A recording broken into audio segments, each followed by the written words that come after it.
2014 এবং 2018 ওই ইলেকশনগুলিও বানচাল করার জন্য অগ্নিসন্ত্রাস, আগুন দিয়ে মানুষ পোড়ানো, নানা ধরনের ঘটনা ঘটিয়েছিল।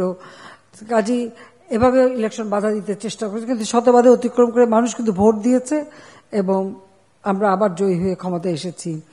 18 ইলেকশনে সবাই মিলে ইলেকশনে আসলেও বিএনপির তো সমস্যা হচ্ছে যে তাদের নেতৃত্বের অভাব।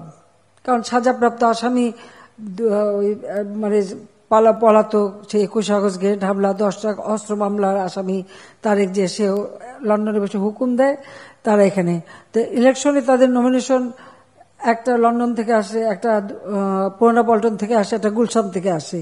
দেখা গেছে এক সিটে 2জন 3জন তাদের ক্যান্ডিডেট, তার নিজেদের মধ্যে কামড়াকামড়ি, একটা পর্যায়ে তারা নিজের ইলেকশন ছেড়ে চলে যায়। ইলেকশনটি ঠিকমতো করেন, এটা হলো বাস্তবতা।